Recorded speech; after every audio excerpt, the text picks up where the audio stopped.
America, we stand for freedom.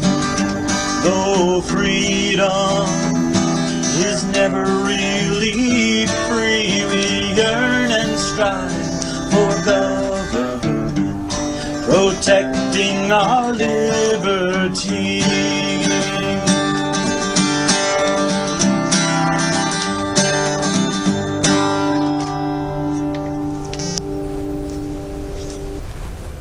Good evening and welcome to Your Right to Know by the Fitchburg Republican City Committee. My name is Mary Lotze and I will be your host for this evening. This is such a fun night for me because we're welcoming back a guest from quite a few years ago. You haven't been with us, and that's Richard Bastien. Richard, of course, is known by many people in this area as a former state representative for the 2nd Worcester District, which includes Gardner, and another piece of a small town. Is it Winchendon or? Winchendon, Ashburnham, and Ashby at the time. Oh, okay. And then also, you have a wonderful new title, and I have to read this because this is, you are the director of the Massachusetts Veterans Memorial Cemetery System. However, your most appreciative and honored title is that of United States Navy veteran, and for that we thank you. This is the month of November. And part of being in November, of course, we look at our veterans and we honor our veterans on Veterans Day. And that's part of what we're going to talk to you tonight about. We want to really explore the veteran state cemetery system. We have many viewers out there who are veterans, family members of veterans, and this is maybe a puzzle to a lot of people. At the worst time in your life, sometimes you have to make decisions of where you want your loved ones buried. Very difficult decisions, very difficult time. I'd like to talk to you tonight about that because you have such knowledge in your new position. Absolutely. It's not such a new position, but in your position. 4 years I've been going on. 4 years, yes. So let's get right into it. Could you talk to us about the state veterans cemeteries? I know there's 2 in this state, but there's also national cemeteries in Massachusetts. Could you explain the difference, where they are all located, and if there's a criteria difference on why one would be buried in one and not the other? Sure, Mary, I'd be happy to. And before we start, if I could say to all of our veterans out there, Happy Veterans Day as well. I know it's coming up shortly, and I want to wish all of them a happy Veterans Day as well. There's 3 veteran cemeteries, like you said, in the Commonwealth. The national one located in Bourne, and the 2 state veteran cemeteries, which are located in Winchendon and Agawam. We have the same eligibility requirements at all 3. You can't be buried in one if you're not able to be buried in the other. Okay. So we have the same requirements. Whether it's federal or state. Yep. The only difference really is the look of the cemetery. Okay. If you go down to the cemetery in Bourne, they have flat markers, larger piece of property because they have more veterans that are down there because they opened in the 70s. Okay. At the state cemeteries, the first one in Agawam started in 2001. The one in Winchendon opened in 2004, and we have those upright granite markers as you come in. It looks like a mini Arlington if those of you that haven't been there. And we like you never want to visit a cemetery necessarily, but I think when people come in, our motto was the price of freedom is visible here. And I think it really hits you when you come in. You get that sense coming to the state veteran cemeteries that when you go to the cemetery in Bourne with just seeing the grass, you may not get the visual impact of the sacrifice. Right. So in the Bourne Cemetery or in the 2 state cemeteries, which are scattered sort of mid-state and then western, it's really a proximity thing. Ultimately, it comes down to whatever the family decides is best for them to be able to visit their loved one. Now, I know in the state cemeteries, there's no such thing as family plots. So even if you come from a long line of service veterans, individuals, you don't have family plots like you think of the local cemeteries. Right. Every veteran gets their own unique plot, and they're dealt with on a first-come, first-served basis. So no matter who you are, what your rank is, if you were private, if you were a sergeant, it doesn't matter. Whatever order you go in for being buried is where, where we're burying today. When someone passes, that's where they go. So it's not based on rank or anything. And you know what? Those that are in the military all get the same chow. We all had the same bunks. We all get the same headstones. We go in the order in which they go. We understand that. Yeah, yeah. Actually, when I was doing my questions, so this is a question that I have a little bit farther down the line, but since you brought it up, I want to ask you now. Because one of the things that we were talking about, you and I once before, is that there's like a rule to the state veteran cemeteries about only live flowers. And there's only some exceptions to that, which are the wreaths, which we'll get to later, the Worcester wreaths, at Christmas time. But you only allow live flowers. Many cemeteries, allow mementos, balloons, small dolls. You'll see some votive candles. You'll see many things like that. And you've been challenged about the fact that you can't have those things in the state cemeteries. Our idea at the state cemeteries is that we want people coming back to visit the heroes that are there. And by not permitting artificial flowers or balloons or pinwheels or the lights, it encourages people to come back, weekly, monthly, to lay fresh flowers for their loved ones so that, they're continuing to come back and pay respect to those veterans. Having been to different cemeteries in my life and visited loved ones, there's, and very definitely visiting the Winchendon Cemetery where I have my own spouse. It is absolutely pristine and it is beautiful. And you don't have those telltale sort of remnants of duct tape that, held up some balloons or, so I understand people's desire to celebrate in certain ways that may be of a certain remembrance for them. We certainly understand with families that come in, exactly.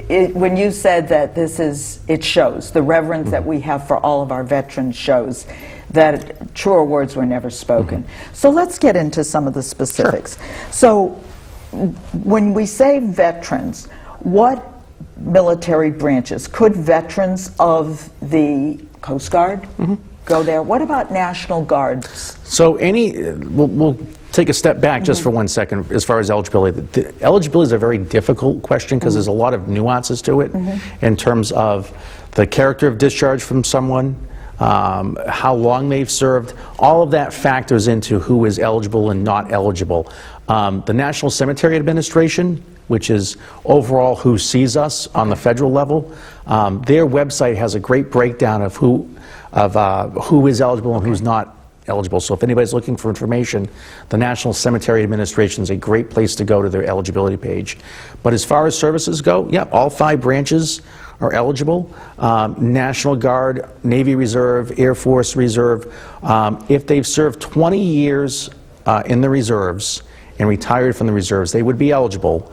Or if they were called to active duty at any point by the President of the United States. Okay. So if the governor has called them up for something, unfortunately that doesn't qualify, but if the President has called them up at any point to go serve overseas or even in country, they would be eligible. Would that be true even, we'll say, of a hurricane, if they were called up to respond to a hurricane or something that would be a local? And that will show in their military paperwork. Okay. That's the most important document for helping determine if someone's eligible or not. And we always encourage people, if they have any questions on if they are or not eligible, to come see us at the Massachusetts State Cemetery in Winchendon, and we can review their paperwork for them ahead of time. Unfortunately, there's a lot of people that don't do that ahead of time and put that burden on their family to make those arrangements at the last moment. And we'd like to prevent that so that when people are grieving, they could have that certainty that their loved one does qualify to be interred there. Okay, so that was actually another thing that I'd like to talk about and get into, because we know pre-planning funerals is very difficult for many people. They just, we say it's important that we would pre-plan, take the burden off your loved ones, off your family, but nobody really wants to talk about their own death or talk about death at all. So oftentimes it is at the last minute when families decide or when it's decision time. So you can come out to just Winchendon or Agawam also? You can go to Winchendon and get pre-registered there. Agawam, we can look at the paperwork there, but because it's a smaller cemetery as far as acreage, we can't do pre-registrations at that facility because we would get to the point that we'd have so many people pre-registered that we wouldn't be able to inter anybody that passed away today because somebody might have already been given the okay to be buried there and they might not pass 20, 30, 40 years from now. Winchendon, we have about, overall into the future, there'll be about 600 acres allocated for that state cemetery, which will make it almost as big as Arlington National Cemetery when it's fully built out over hundreds of years. So we have plenty of room up there for people to come pre-register, take a look at, and you know, as you said, it's a very difficult thing to go through when you're grieving. My dad passed away. Dick Bastien was a lifelong resident of Fitchburg this year, just passed away in June. And my family, unfortunately, didn't take my own advice and do all of that ahead of time. And it puts it into a very difficult time because then the emotions come in. So anybody out there that's thinking about it, come in, get all that paperwork done ahead of time, get it in, let us review it, gather those documents, and then when someone passes, all they have to do is pick up the phone and say, you know, it's time, and everything's done. So we know the veteran cemeteries are there for veterans.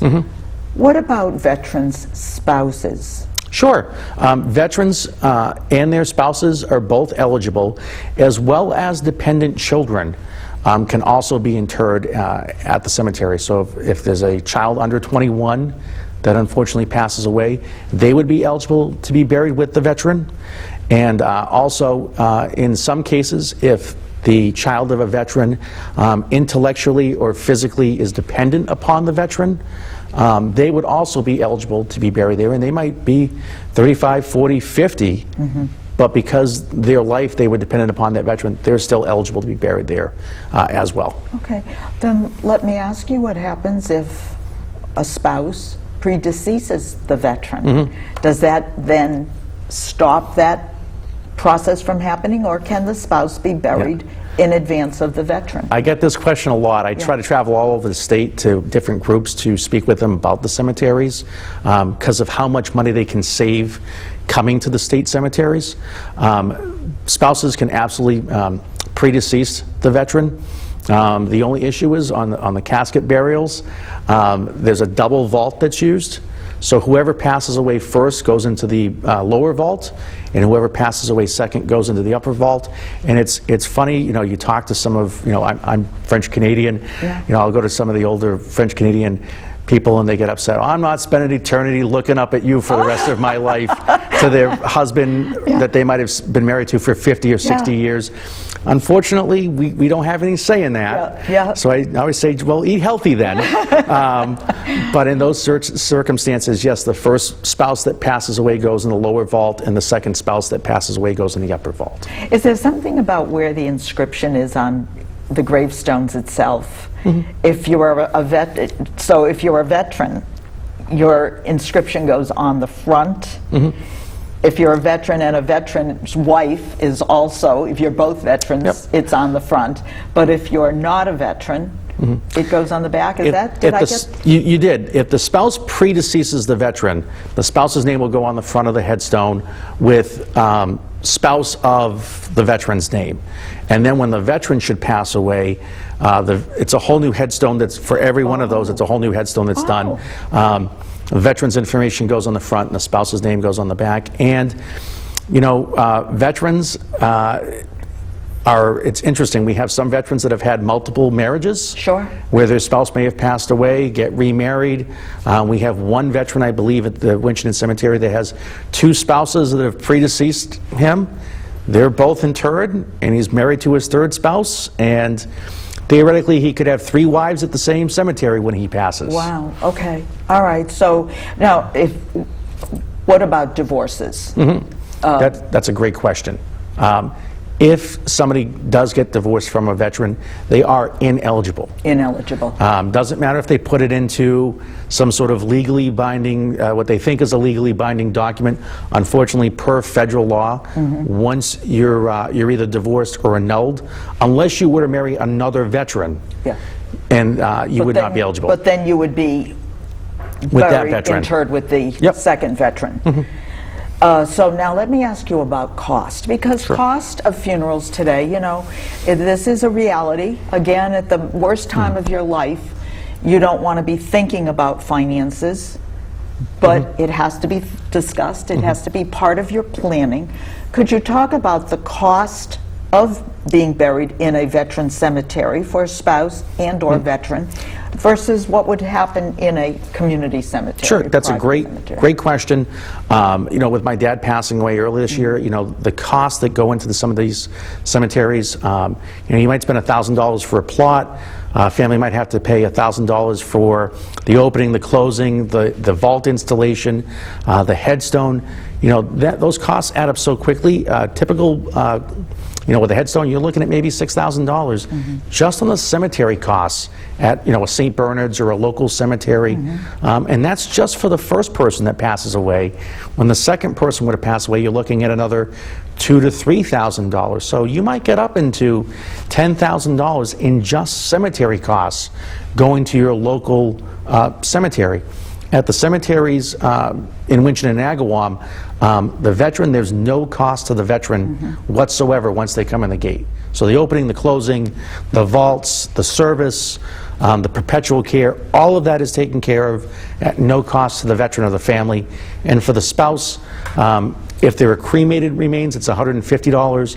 If they're casketed remains, they're $300. And that's it. So you can save anybody that's out there if they're thinking of what they want to leave to their family. $10,000 to their family could go a long way towards helping them out. Sure, sure. And one of the things that I found especially comforting about the veteran cemetery is that you have three choices of burial. You may clarify and say there's more, but I look at an actual casket burial with a formal headstone, a cremation with a formal headstone, same as a casket burial, or a niche or a crypt wall, where you get not a headstone, but you get a beautiful engraved or embossed. All three of those options, you're exactly right. That's exactly what we do there. We make no determination at the cemetery on what people want to do. Whatever they want to do, whether it's a religious preference or a personal preference, if they're looking to go casket, we'll do the casket interments. And if they're looking to be cremated, they can either go in the ground or into the columbariums that are there. Whatever they want to do, we want to accommodate the families. Can we talk about the actual ceremony itself? Now, many people have events or some sort of a ritual or rite at a church or a funeral home, but you still do something at the veteran cemetery that honors the veteran. Again, that would say that you wouldn't need to have anything at a funeral home or at a church if you so desire. So we're very lucky that we have indoor climate-controlled chapels at both of the cemeteries. Unfortunately, we don't do graveside services because how close those headstones are, it's really difficult to gather so many people around them. So we do everything in our committal chapels. And I tell people all the time that they're not the Winchendon Cemetery or the Agawam Cemetery, because I think the last time I looked at it was 72% of the cities and towns in the Commonwealth had at least one veteran interred at one of those two cemeteries. And part of why I'm relaying that is because those firing details that come in, all the volunteers that come in and perform those services to honor those veterans, they come from all over, in Winchendon's case, they come from all over northern Worcester County to help out. We can't do the honors for veterans that we would like to do without the community's help. Right, without the volunteers. And what they do is, most services, we do the service in the chapel, the military branch for the veteran comes in, folds the flag, presents the flag to the family, and also the firing details will come in and do 3 rounds, a 3-round volley, and sound taps for those veterans when we do the services. You presented me my flag, or I did. it was the military that folded the flag. I did the service. You provided the bullets and you tucked them into the bag. I mean, I have to share with our viewers, the service was beyond emotional, beyond poignant, beautiful, respectful. Everything you do in the Veterans Cemetery shows your level of respect and honor that's given to our honored veterans. I think those of us that are there, that work there and see everything on a daily basis, it's a very unusual job in terms of, when you're in your office and you're talking about the Patriots game or something, and the phone rings, and on that phone, you might get someone that calls you, and I lost my husband of 50 years last night. Sure. Oh my gosh, what do I do? Oh yeah. And it's on us to be able to help that family in their time of need, and it's a very sacred duty that I think all of us understand and take. My grandfather's actually interred at the cemetery in Winchendon. He was one of the very first burials that were there, and I think those of us that are there understand that, somebody took care of people before, we take care of people now, and at some point, hopefully not tomorrow, but years down the road, there's going to be somebody there to take care of me as well. And that's our mission, and I think we look at it very respectfully. Now, I've been to several different ceremonies. You do, throughout the year, you actually conduct some very impressive ceremonies, one being Memorial Day.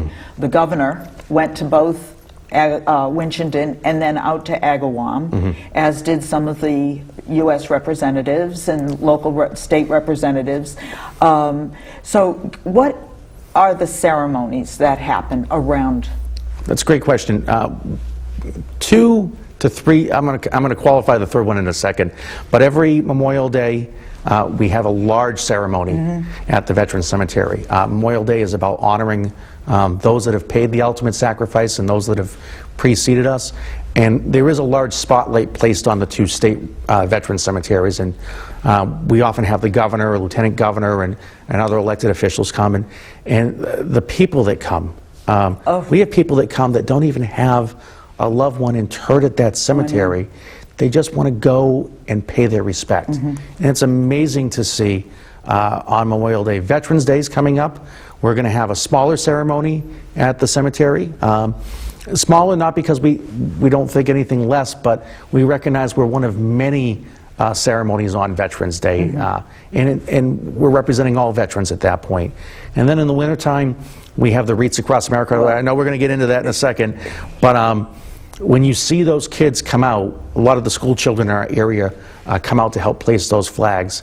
And some of them have been out there in freezing cold, in snowstorms, and it's amazing to see those kids just come out, that they're still school age, and yet they're paying their respects. Well, let me ask you about the Wreaths Across America program, because I think this is something that many of our viewers have probably seen on TV. We know about the Worcester, Maine, Worcester Wreath Company, that from Maine they send down these beautiful live green wreaths with the big red bows. And I know this is something that we as viewers, we as people who want to share our respect for veterans, can actually help support the purchase of wreaths. Where does the money come from? That's a great question. Buy these wreaths? John Farmer, who I believe was from Fitchburg, and he passed away for many years yes. ago. I did his service up there at the cemetery in Winchendon. He really started that program at the cemetery in Winchendon, and really kind of got the ball rolling with everybody there. And every year there more and more people pass away, and more wreaths are needed. Bridget Marinelli, I think she's from Fitchburg as well, also is now handling that program now that John's passed on.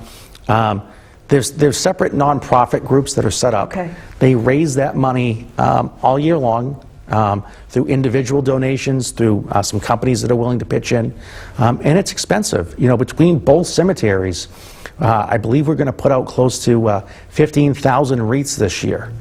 And if you think of the cost of those wreaths, you know, $10, $15 a wreath, that's a significant amount of money that has to be raised. And next year there's going to be more wreaths, Sure. and next year there's going to be even more wreaths. So, you know, my hat's off to them that they go out and they're able to do all that fundraising. And I think if people go to the Wreaths Across America website, there's more information there to be able to find out how you can volunteer and how you can contribute. I bought some wreaths last year for the first time, and I got an email reminder this year. Was I interested? So yes, go. Anybody who's interested, just go to the Wreaths Across America website, and I think you can get into the queue. And it's about $15 a wreath to buy. Something about that. Now, I just want to go back because I do want to get to the Wreaths Across America program again. But one of the questions that I do want to ask very quickly. A lot of people don't pre-plan. We'll go back to that thought.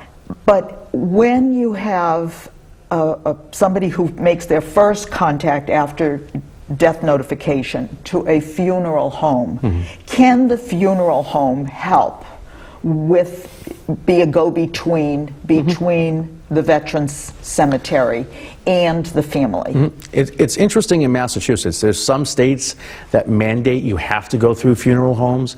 Massachusetts is one of those states that does not mandate it anymore. They lifted that restriction. We can do it either way. There are some families that want to make all the arrangements themselves and bring their loved ones to us, and we will work with them to arrange the firing detail and the military honors, etc. And there are some people that do that pre-planning that want to use the funeral homes, and the funeral homes will make that call to us at the time of need. Okay. So either way, we're going to accommodate the veteran and their family. Okay. Now, I just wanted to get that in because I knew that was an important question that I wanted to ask because, you know, again, people don't pre-plan. I'm one of them.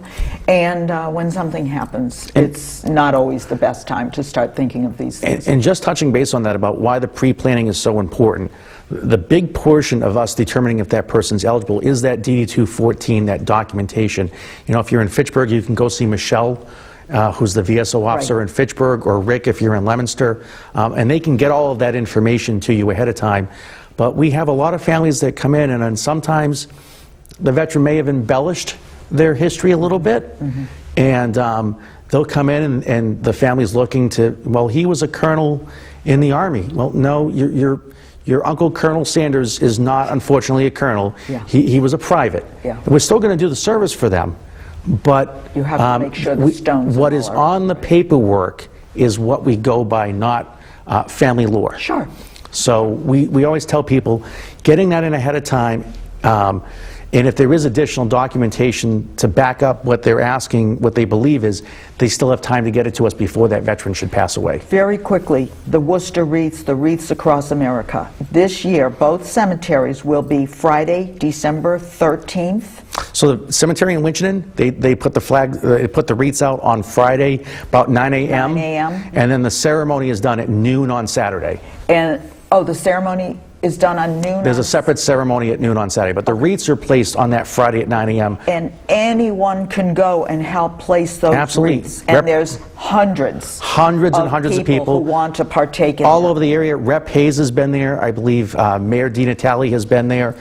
People from all over the region have come to contribute to that, and it's wonderful to see. Beyond beautiful and emotional. Richard, I thank you so much. Viewers, please, if you have a veteran, if you think that this is something you need, please go on and look at Winchendon State Veterans Cemetery and start pre-planning for this. Absolutely. We thank you for watching Your Right to Know and sitting in here tonight with the FRCC. As we leave you, we want you to remember that your local or city or town Republican Committee is your only grassroots organization that supports and holds dear your constitutional rights, your liberty, and your conservative values. We encourage you to join us. Why? Because to us, GOP stands for growth, opportunity, and prosperity for all people, and because we always stand for freedom. And thank you to all our veterans. Thank you, Mary. And good night. Thank you, Richard.